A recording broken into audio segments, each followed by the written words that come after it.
For one dangerous moment, palms against Jim's shoulder blades, I thought of my father. "Mum," Curran's small plaintive voice, "Gran needs to talk to you." We pulled apart. Still distraught, Jim walked away, raising his hand in farewell, just as my mother-in-law put hers on my arm. "Please come up for lunch," she said, voice pleading yet cautious, as if she expected me to lunge at her, given the slightest provocation. "That is, if you want company." I didn't, but her pale hazel eyes were so forlorn, and the house over the hill held so many reminders of Bill, that I nodded. "I'd like that." A light rain drummed on the window pane as I sat on the living room's plaid sofa with a quilt draped over my shoulders, my legs tucked under me, and my fingers wrapped around a cup of Earl Grey. Bill's father stoked the fire while his mother cleared the plates of roast beef and mango chutney from the table.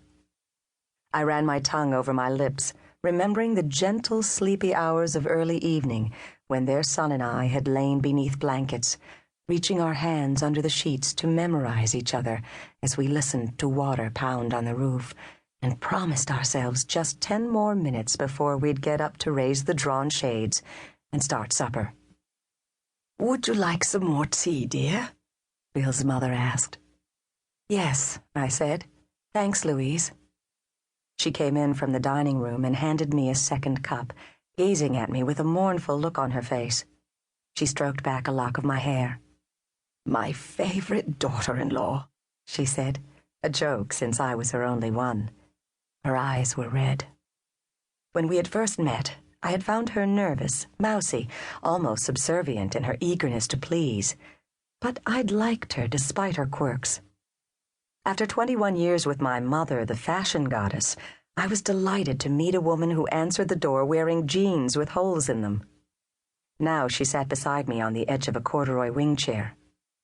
"Gloria," she said, "I want you to know that you're always welcome here.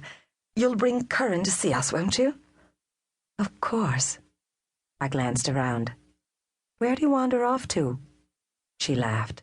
It was the tremorous, broken laugh which had tumbled from my mouth countless times, the pained peal of a mother fighting to keep herself under control. "The darling, he volunteered to do the washing up. Can you believe?" "Just like his father," I said. I took a sip of the tea, then set it on the table. "When I met Bill, my friends told me I'd hit the jackpot, an artist who could actually balance a checkbook and cook and clean." By the fireplace, Bill's father wiped the moist corner of his eye with his thumb. He caught me watching him, and I smiled. He turned his head. I felt as if all day I had witnessed and validated the grief of others, Jim, Louise, while my own lay submerged, waiting to spring out, not in acceptable expressions of tears or eulogies, but in a frantic plea, an angry shout, fingernails scraped down an innocent cheek. We heard a banging noise from the kitchen. Bill's mother stood. "I'd best go check on him," she said. I watched the tail of the old workshirt she'd changed into flapping as she retreated. My eyes grew heavy. I spread the quilt over myself, curled up on the sofa, and stared at the wildflower pattern on the tea saucer before me until I drifted off to sleep. Drowsiness had always been my escape from pain. After my father, after the bullet, I'd slept for 2 days. When I awoke, I heard Curran and Louise talking in the kitchen. Bill's father still sat by the fire. I hugged my knees and watched the flames and played a maudlin game of could have been, wondering if Bill, had his white cells not staged a coup, might have been like him at 60. Would he have smoked a pipe and wrapped himself in green wool cardigans? Certainly he'd have been gentler than his father. He'd readily admitted that he was easier on Curran than his father had been on him. Even when he had every right to, Bill never raised his voice at our son. He had the amazing ability to convey firm, deep disapproval, whether it be over Curran's grade on an exam he forgot to study for, or the way I treated my mother, with a few simple, quiet words, an arm placed knowingly across a shoulder.